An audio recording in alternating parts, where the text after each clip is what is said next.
Okay, boxing fans, right now we're going to do a debate for Felix Sturm versus Dazzling Darren Barker. This is Dazzling Darren Barker's first title defence, and he's going all the way to sunny old Germany in the middle of winter, so it's actually freezing cold, for his first title defence. So, do you think it's going to be third time's the charm for a British fighter to beat Felix Sturm, or do you think Felix Sturm is going to claim another British scalp? Paul?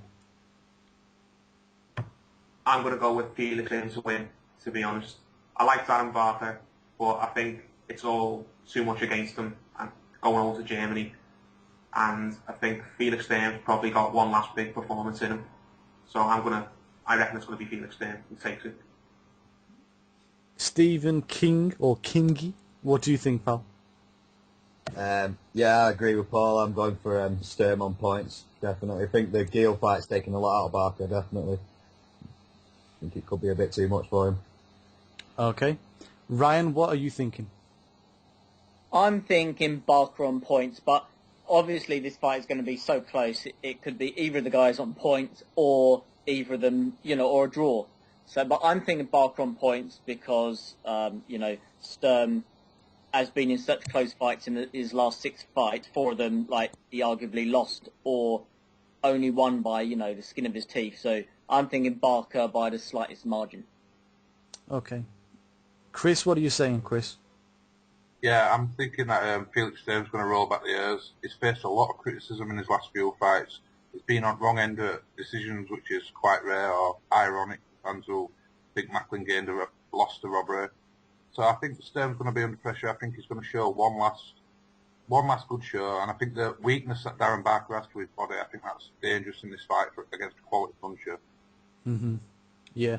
For me, I'm going to go with Felix Sturm to win via unanimous decision. I think he'll make history in this fight. I think he'll turn back the clock and this will be his last hurrah in a good fight. Anyway, moving on then. Like I said, Felix Sturm is going to be going out to win the first German fighter to be four-time world champion, if that makes sense. So let me try that again. If Felix Sturm beats Darren Barker, he will be the first German 4-time world champion. Paul, do you think he can do it? Yes, I think he can, to be honest. Felix Sturm, as some of the guys just said, he's got a lot of stick in the last 2-3 years because he's had a lot of close fights and not all of the decisions have gone his way. I think he'll be really, really motivated for this because he knows he's got the chance to really write his name in the history books. He's a really proud German, isn't he? I can really see him pulling his finger out for this Felix Sturm. And Darren Barker, I think he's probably still on such a high from the Daniel Gale fight, because he kind of had his moment back. I wouldn't say he's going to take his eye off Felix Sturm, but I think maybe Darren Barker's hit the ceiling, and maybe Felix Sturm probably wants it that little bit more than Darren Barker does right now, in my opinion. Okay. Kingy, what are you saying? Yeah, I reckon he can do it, He's a classy operator, and if you just look at the opponents he's had, I know it was quite a long time ago, but, he's fought De La Hoya and that, and he's a classy operator. I just think he's way too much for Barker. And I think Barker is definitely hit the ceiling with his win, He's got the world title that he dreamed of, hasn't he? And I think the Sturm's going to be too much, isn't it? Okay. Ryan, what are you saying? Yeah, of course. It's a 50-50 fight for sure. I mean, there's very little in this fight. Aside from that, what most people think was a robbery against Oscar De La Hoya where he lost, he then went on, and one other loss that he had not long after that, he's then been on like a, 8-year win streak or whatever, with, a couple of draws in there and whatever, but he has been slowing down as well, which is why I think it's a 50-50 fight, because his last, 6 fights, 4 of them, 2 of them have been losses and 2 of them have been, really close, so he can do it, and so can Barker, which is why it's a pick 'em fight. Chris, what are you saying, pal? Yeah, I agree with what Ryan just said. Definitely Sturm's slowed down. He's declining, there's no doubt about it. I mean, if you look at his career since he got robbed against De La Hoya, and he did get robbed, he's fought at home. kept himself out of trouble, and I think he's got in a comfort zone. I think he's just expected to win every time he's turned up. He's been a big favourite. Nobody will travel to face him. And I think he's just got sour. Maybe age as well, but he's not too old in grand scheme of things. So I think this is definitely his last chance. I think he knows it's his last chance. He can make history. And I just think, like Stephen said, Barker, he reached his ceiling point against Gill, in my opinion. So I do see Sturm pulling it off. Mm-hmm. Okay. The next question I've got is going to be a sour question for the Barker fans, and even the Sturm fans, really. Is the winner of this fight anything more than a paper champion in the division? Paul? Yeah, I agree. There'll be a paper champion, to be honest. And alright, he won't be the only paper champion about, but neither one. The winner's not going to fight Golovkin, are they? Let's be real. Neither one of them's going to go anywhere near him. Is the winner going to fight Martinez when he comes back from injury? No, probably not. Is the winner going to fight Peter Quillen, who's another paper champion? No, probably not. It's one of these, isn't it? It's the IBF title. It's not a phony belt at all. But holding the IBF title in that division doesn't make you the man, does it? The winner of this fight will not be the man. Golovkin is, and until someone beats Golovkin, in my opinion, because I'm just an old school fan, you can't call yourself the proper champion of the division. And maybe the same applies with Golovkin. Until he beats Martinez, he can't call himself the main champion of the division. Mm-hmm. But no, the winner of this fight will not be the number one in the division. They'll be number 4 or 5, in my opinion. Okay. Kingy, what are you saying, pal? Yeah, it's definitely a paper champion, But the thing is, the middleweight division's not going to be unified for a long time, is it? Because you got all the champions that just want to take on easy challenges, don't you? I mean, even Golovkin, the guys he's fought recently, apart from Macklin, have just been really poor, haven't they? And his next fight's poor as well, so just doesn't seem like the top guys are going to take each other on in this division at all, Yeah, I see what you're saying. Ryan? Yeah, he's the winner of this is going to be one of about 100 paper champs in boxing. There's 4 titles per division. There's 17 divisions, and in each division there's arguably more than 4 titles, because you've got the 4 main alls, you've then got the WBA ordinary, you've got the ring, you've got loads of titles. So, but out of the paper champs, you've then probably got 2 categories of mega paper champs, and then the good fighters who are paper champs, but they haven't had a chance yet to prove that they're the real champ. Like Golovkin, he's a higher echelon paper champ because he hasn't beaten the number 1 guy. He hasn't beaten any, aside from Macklin, he hasn't beaten any real great contenders, but he's the higher echelon of paper champs because we know that he's really the best fighter at middleweight. It's just that no one has given him the chance to unify. Martinez doesn't want to fight him, it seems. He seems to be preferring a fight with Miguel Cotto for some reason. So paper champ, but one of the higher echelons of paper champs. Mm-hmm. Okay. Chris, what would you call this? The winner of this one? Is it the paper champion? These are toilet paper champions. Absolutely shocking. I mean, look, you've got politics. It's ruining boxing in every division. This isn't the only division, but you've got one man in this division, Golovkin. They're avoiding him like the plague. Nobody wants him. We're hearing stuff about Carl Froch wanting to fight him, or Eddie Hearn wanting to fight him. It's ridiculous. These two are just the decent fighters. For me, they both struggle to be top 5 in this division. Barker's not even the guaranteed number 1 in this country. So it's for me, it's a stinker having a title out of this fight, but that's how it is now, isn't it? That's exactly how it is. For me, the winner of this fight is a paper champion.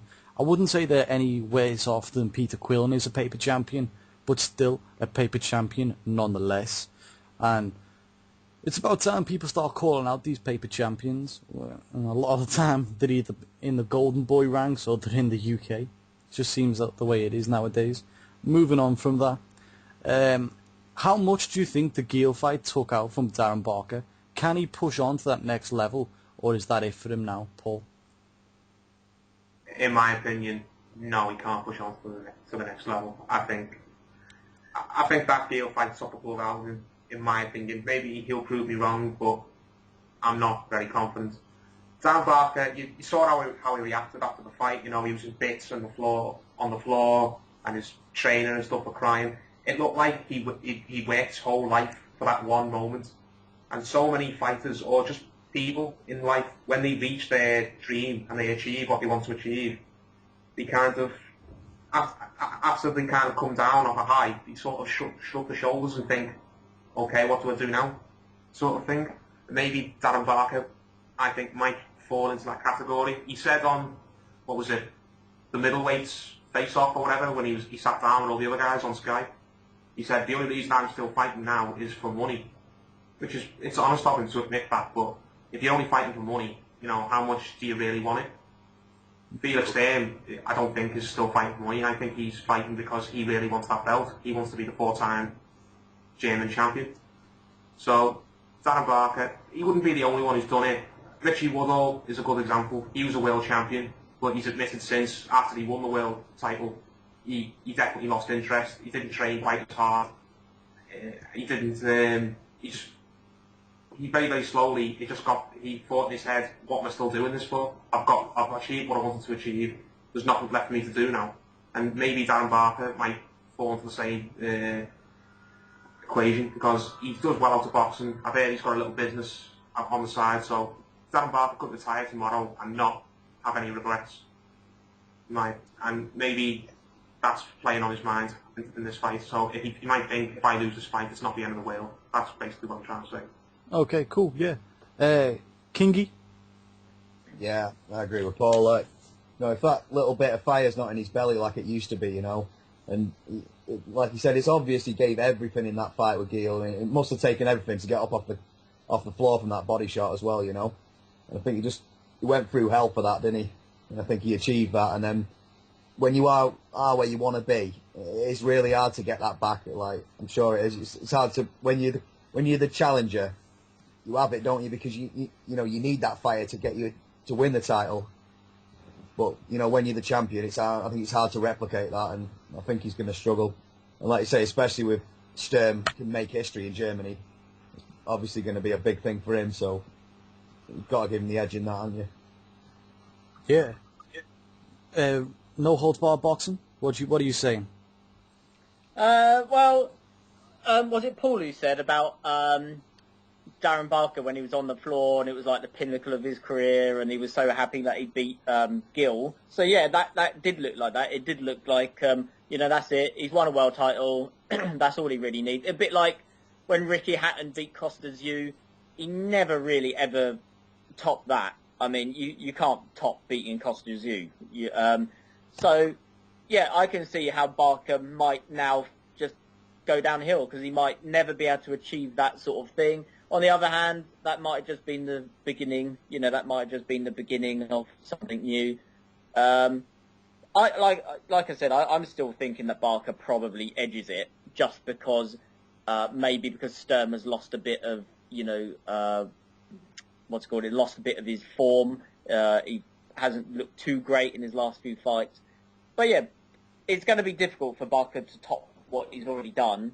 But you know, I still give him the edge. Mm-hmm. Chris, what are you saying, mate? Yeah, that comparison with Atton's a good one.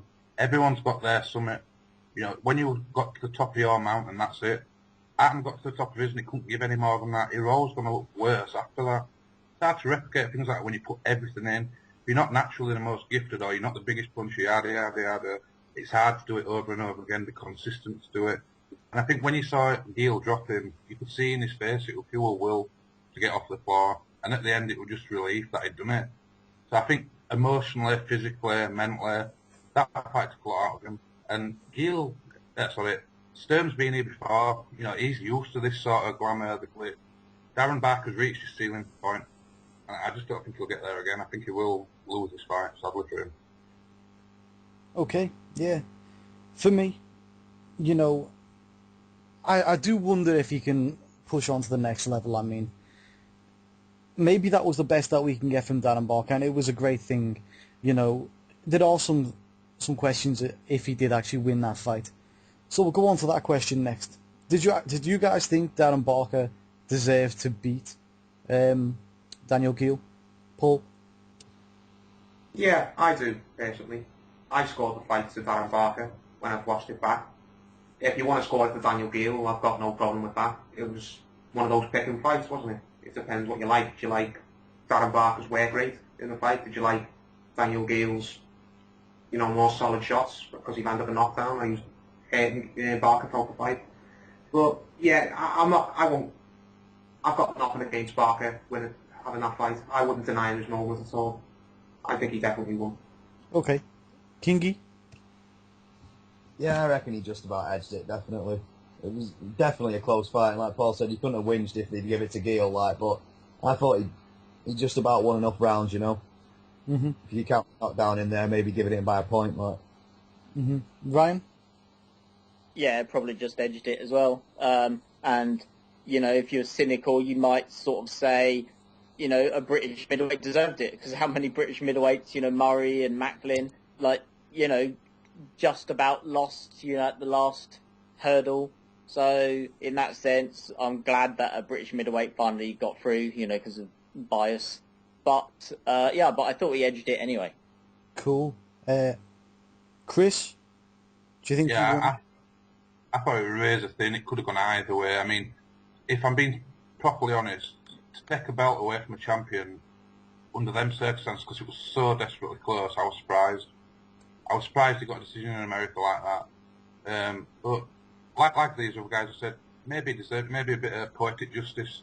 I don't think he deserves stuff on what you do outside ring, family issues and stuff like that. It's not to do with boxing, but if they're ever going to be a good guy decision, I'm happy enough with it. Mm-hmm. That's a good point. Very good point, Chris. Okay, so the next question, and this is more of a post-ish thing, post-ish comment. Where does the winner go from this fight, Paul? I think the winner just sits on the title and sits on their paper champion status, if that's what you want to call it. Felix Sturm wins. He'll do what he's done his whole career. He'll just defend the title against anyone who comes to Germany. And with Barker, as we've said before, he'll probably just do the same thing, just in England. He'll come back to England. Eddie Hearn and Sky will absolutely milk it for all it's worth, like they've done the last couple of months. And he'll probably, I think he's got a deal to fight Geale again. I'm not too sure about that. Maybe they'll bring Daniel Geale over to London. Yeah. I don't see him fighting Murray or Macklin, personally. I really don't, to be honest.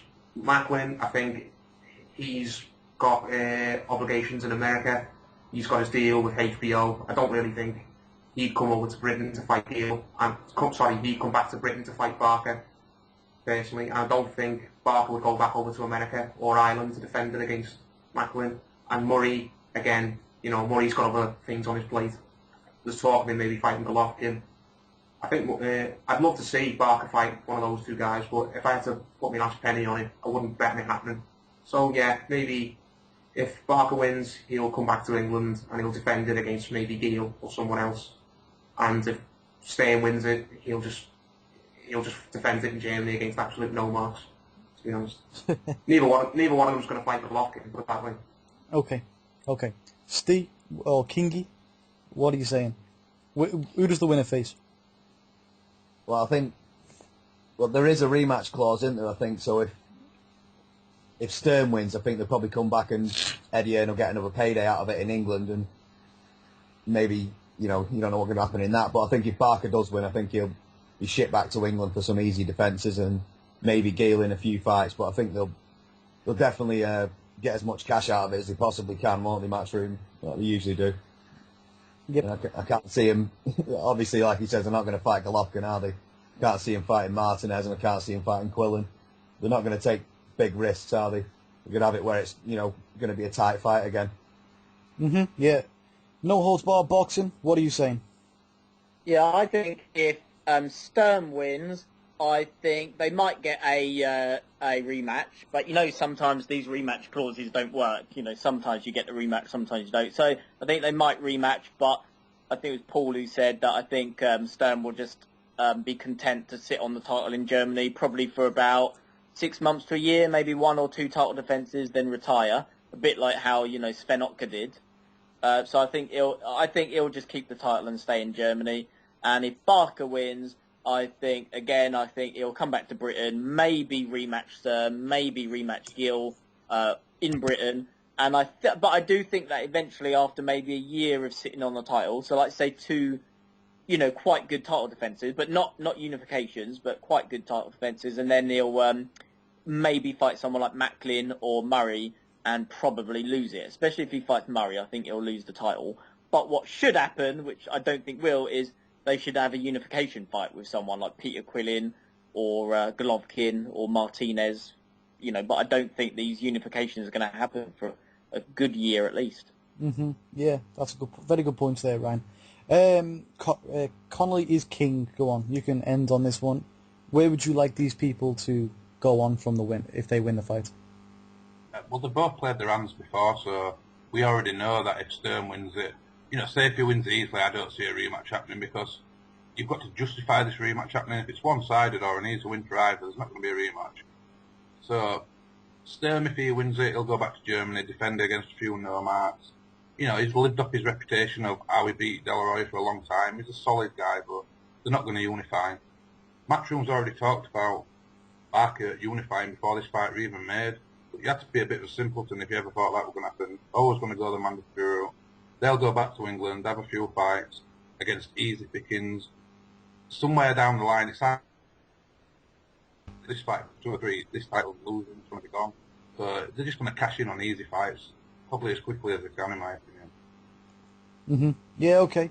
Yeah, very good points, very good points. The way I look at it, well, I don't know. I'm not going to give my opinion, actually, on where I think they should go, because they never go the way I want them to go. So let's give our predictions again, just finally. Paul, quite simple, quick prediction. Felix Sturm on points. Very good. Kingy? Kingy? Felix Sturm, a unanimous decision. Okay. Brian? Darren Barker, close points or a draw, probably close points. Chris? I think Sturm will roll back the years. I think he'll outclass Barker. I think he will outclass him. So I'm going unanimous decision for Felix Sturm, but I will bet a Sturm KO as well. Ooh. I'm going to go for Felix Sturm by unanimous decision. Thanks for listening, guys. Tell us who you think wins this fight.